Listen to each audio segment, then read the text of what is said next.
Namaskar to all of you, my dear students, and welcome to you on 14-day online class of English grade 8. So on 11th, 12th and 13th, I tried to teach you about synthesis connectives, and now this is the second part of connectives, relative connectives. It is very easy in the comparison of synthesis one, but you need little bit more effort to find the meaning clear. Here, as you see, I have written here relative connectives: what, where, whom, which, whose, that, who. Sometimes when is also used as a relative connectives. Sometimes how is also used. But here, the meaning of this WH you say are the relative connectives. In question, the meaning of what is K, but in relative connectives, the meaning of what is J. Similarly, the meaning of where in question, kaha, whereas the meaning of where in relative connectives will be jaha. Similarly, the meaning of whom in question is kas lai, but the meaning of same word whom in relative connectives will be just like. Which means in question kun, whereas in connectives jun. Similarly, whose means in question kasko, whereas in relative jasko. Similarly, the meaning of that in question, very rarely, not it never asked, but the meaning may be kun or tyo, whereas the meaning of that in relative is jun. Similarly, the meaning of who in question is ko, whereas the meaning of who in relative connectives is jo. So this is the meaning only, these are the relative connectives, and these are the meaning of these connectives in question, because sometimes you all my dear students may be in confusion, sir, what means K, and you have written here J. Similarly, where means kaha, you have written here jaha. So I am telling you that in question, these are the meaning of the given relative connectives, and in relative connectives, the meaning of these words will be here. I mean, whatever I have written here. Secondly, you need to join, I mean, relative connectives, what is used to join thing. I mean, in two sentences, when thing is related, thing is matching, then you need what to join. Similarly, where means jaha in relatives, and the where is used to join to same place. Similarly, whom, when person as object is similar in two sentences, at that time whom is used to join, and the meaning will be just like. Similarly, which, kun in question, in relative the meaning is jun, and this I mean which is also used to join thing. When two things is similar, I mean same in two sentences, then you can use which. Similarly, when the two sentences, when you can watch the relation, I mean the sentence shows the relation, then we need which as a connectives to join two sentences, and the meaning will be just go there in relative connectives in Nepali. Similarly, that is also used for joining two things that is same into sentence. Finally, who is used to join when subject is similar in two sentences, and the meaning of who will be jo. But one confusion is here, one very big confusion for you is here. You know what that? As I told you, for what thing is used. Similarly, for which thing is used. For that thing is used. So you make a confusion when what, which and that, these three connectives of relative one is given, then you will get in confusion that which one you need to use to join the two sentences. But that's, first of all, you be clear that these three connectives will never be asked or will never be given together. But if these three connectives are given to you and you are asked to make the clear decision, to make the right decision, to be very clear that which one you need to join at that times, when generally when the thing is related with the food, then at that time you can use what. Once again listen, if thing is related with the food, then you can use what. But if the same thing that is there in the question is related with the living thing, then you can use which. But if that is non-living one, at that time you can use that. Once again, when you have what, which, that, three connectives, and you are in dilemma, you are in confusion, to make the judgment, to make the clear that which one you need to use, then if the thing is related with the meal, then use what. If related with the living one, then use which. If non-living, then you can use that. And for the rest, if the place is similar, you use where. Similarly, if the person as object is similar there, then use whom. Similarly, if the relation is there, whose. If the subject is similar, then you can use who. And it will be clear that when I show with the help of example, or I will give you some techniques that's how to use these connectives, then you will get the meanings. As I have written here, J, Jaha, just like June, just go, June, Jo, etc. will be very clear, very vivid for you. As you see how we use relative connectives to join two sentences. So first you watch here, one example, one sentence, how to connect. The lady is very beautiful. See the sentence. The lady is very beautiful. Her father is very sincere. Now you compare these two sentences.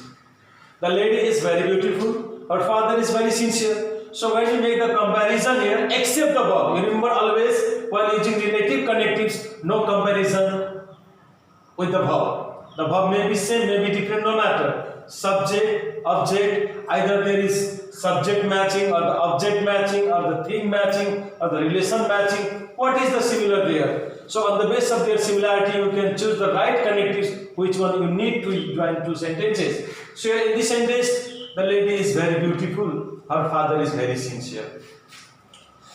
I mean to say, the lady is very beautiful means, lady, sundar chi. In second sentence, as you watch it, her father is very sincere, unko bua imandar cha. So while making the comparison, what is the word in the second part of sentence is matching with the first one. The lady is very beautiful, whereas in second her father is very sincere. So it means that her father and the lady, it seems little bit very close.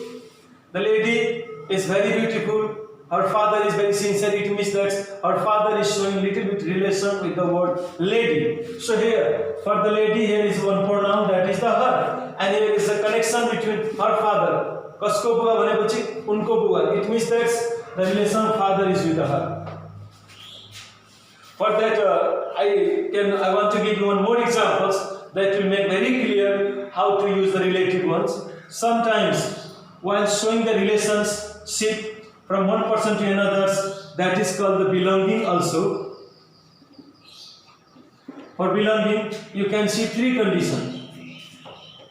First condition is living with living. Second condition is non-living with living, and third one is non-living with non-living. This is the condition to show the belongings of the relations. That will make clear about this her father also.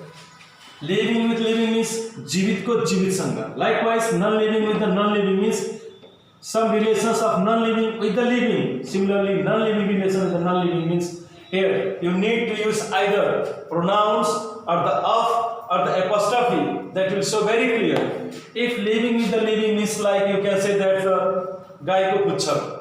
Similarly, you can say हाथी को पुच्छर, हाथी को Dara. Similarly, you can say there that hari ko naag. So hari ko naag bhandakari while saying hari ko naag means here you know that's what the relation of naag with hari or the hari with the naag. So whether means nose with hari or the hari with the nose, at that time it will be clear that here nose is living and then we can say that the hari is also living. So when living with living is there, at that times we can use the apostrophe only. But whereas if there is a non-living with a living, at that time also we can use the apostrophe like Ram ko jhola. So when you say the Ram ko jhola, at that time again we need the Ram apostrophe. Yes, that shows the relation of non-living with the living. But when there is a non-living with a non-living, at that time We should write just opposite to show the relation, and instead of apostrophe, we need the up to show the relation. Like gharko chhano. When we say the gharko chhano, at that time ghar is non-living and chhano is also non-living, and here you need to show the relation of non-living with the non-living. At that time, gharko chhano. When you say at the time, you know that make just opposite. First you bring chhano and then you bring the ghar, and in middle, instead of apostrophe, we can use of, like roof of house. So this is the only limited, very confined only knowledge about the belonging that I will teach you later in detail. And here I told you little bit limited. Why? Because here I am teaching the relative connectives. That's why. So here, as you read the sentence, the lady is very beautiful, her father is very sincere. At that time, you know that the lady shows the relation with her father, and her father is connected with her. It means here, with the sentence, we are being clear that it is showing the relation. So, when if it is showing the relation, then you watch in the rules. I mean, in example that you have written that for the relation, or to show the relation, or to connect the relation with relative connectives you need. So, I am very sure that you come to know that we need the which. So when we need the whose, and with the help of whose we can join this sentence. And while connecting, you see, first of all, the first subject of the first part of sentence, I mean the lady, you write as it is. The lady. After that, we need the which connectives, whose. So you write the whose as it is after the lady. The lady whose, and after that the word whose, I will connect it. The whose comes instead of her, so her is removed from here, and the left part of the second sentence you write after whose as it is. And with the lady whose father is very sincere, and now after that the left part of the first sentence, the left part is, you know, the very is very beautiful, that much is left, so you write as it is.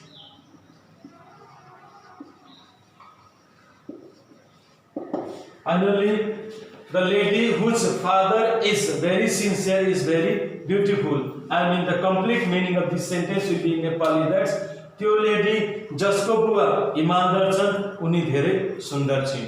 जसको बुवा, I mean here the meaning of which comes जसको. Similarly, you may see another examples that how to join. The boy is very naughty.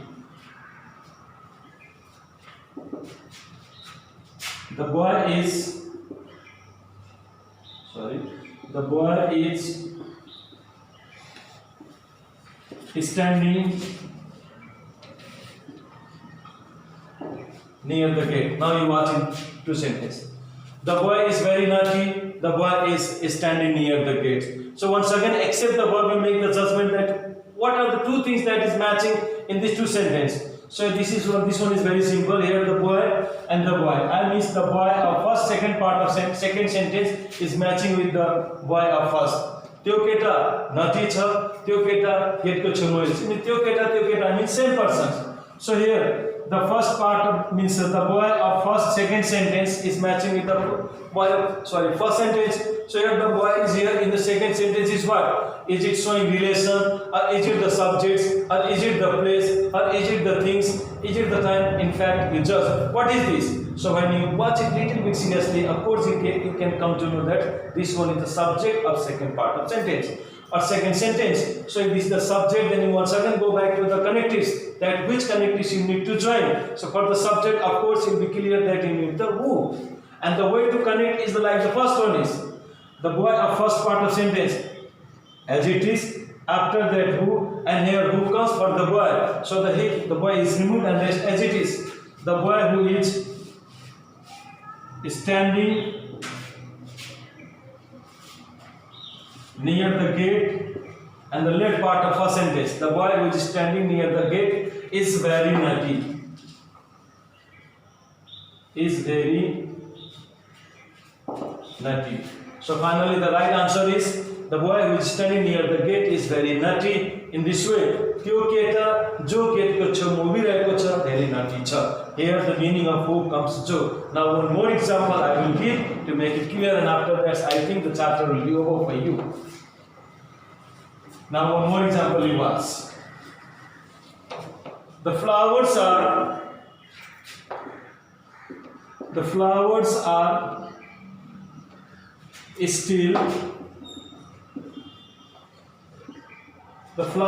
still fresh. You plucked them yesterday. Now you see these two sentences. The flowers are still fresh. You plucked them yesterday. So like the first two examples, you was now again you judge here. What is the relation between these two sentences? The flowers are still fresh. ती फूलहरू ताजा छन्. You plucked them yesterday. तिमीले हिजो टिपेको थियो त्यसलाई. Means here between these two sentences when you compare, the flowers is matching with them because here the them is pronoun for the flowers. So now again you judge. This them is for flowers.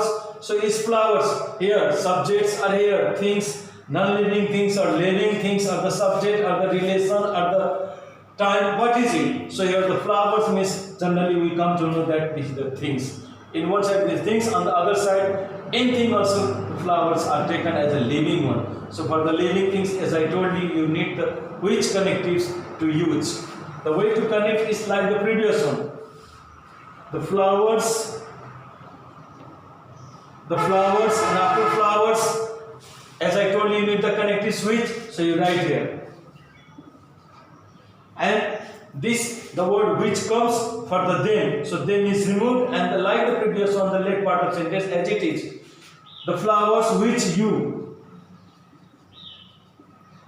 plucked yesterday, and now the left part of the first one is the flowers which you plucked yesterday are still fresh. This way, the meaning, ती फूलहरू जुन तिमी तपाईले हिजो टिप्नु भयो अझै पनि तल ताजा छन्. So here the meaning of which comes as June. In this way, while using relative connectives, what are relative connectives? That I showed you and wrote also here. After that, the meaning in question and the meaning relative also I have written. And now, while using the relative connectives, you compare between these two sentences. That in fact, what is matching there? If relation is showing, you can use which. If thing non-living, then you can use that. If living, then which. If related with the food, then what. If subject, then you may use who. Person as object matching, then you can use whom. If relation, then whose. Likewise, if you once, twice, thrice have little bit study, little bit practice, I am very sure that you can be clear about relative and then synthesis connectives. So with this, on 14th day, including 11, 12, 13, your synthesis and relative connectives, both it's over. I hope you will understand it seriously. Thank you very much.